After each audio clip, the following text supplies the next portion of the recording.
안녕하세요, 한근태입니다. 오늘은 베품, 베푸는 거에 대해서 한번 얘기를 나눠보겠습니다. 조선시대가 무너지면서 명문가 개념이 사라졌죠. 제가 볼 때 요즘은 돈 많은 사람, 재벌, 이런 사람들이 신흥 명문입니다. 근데 명문가가 되는 데는요, 조건이 있어요. 베풀 수 있어야 합니다. 나눌 수 있어야 돼요. 혼자만 잘 먹고 잘 사는 거 명문가가 아닙니다. 남이야 어떻게 되건 상관하지 않는 집안은 절대 명문가가 될 수 없습니다. 여러분, 미국의 카네기, 록펠러 이런 사람들 있죠? 이 사람들은요, 돈을 버는 과정에서 굉장히 혹독한 비판을 받았습니다. 하지만 부를 나눔으로써 명문가가 됐습니다. 명문가가 되기 위해서는요, 그 부를 이웃과 나눌 수 있어야 합니다.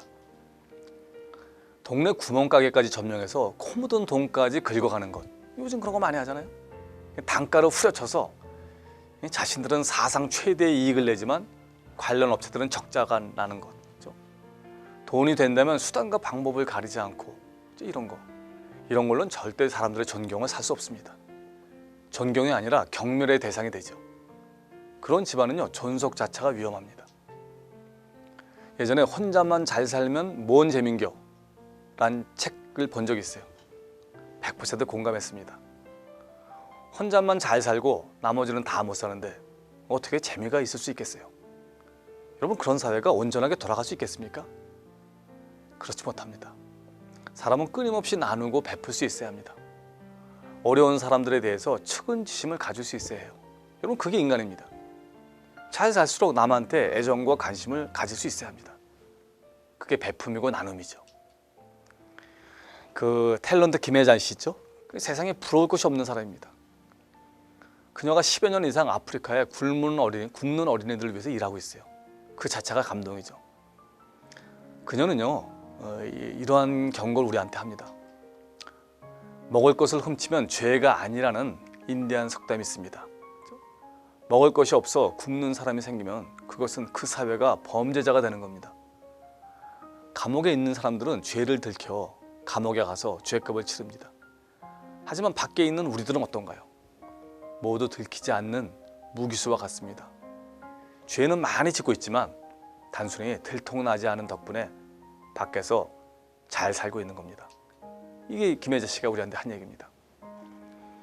베품은 그 자체로 보상입니다. 받는 행복은 잠시지만 주는 행복은 오래갑니다. 우리가 힘들게 사는 이유는 뭔지 아세요? 모든 관심사가 우리에게만 향했기 때문입니다. 마음의 병을 고치는 방법은 한 가지뿐입니다.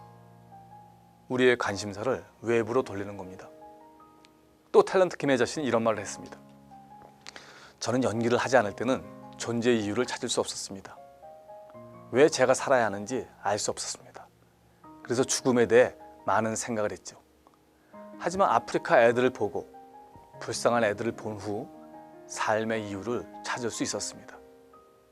제가 애들을 도와준 게 아니라 애들이 저를 구해준 것이죠. 전 기막히죠. 그녀야말로 사람들을 도우면서 거꾸로 자기가 도움을 받은 겁니다. 짐이 무겁다. 제가 이제 불평한 적이 많았어요. 그렇죠? 부모, 처자식, 주변 친척, 회사 직원들 모두 나만 바라보고 있다. 내가 평생을 먹여 살려야 할 부채다 라고 말이죠. 하지만 반대로 생각할 수 있습니다. 그들이 제가 살아가야 될 존재 이유가 되는 겁니다.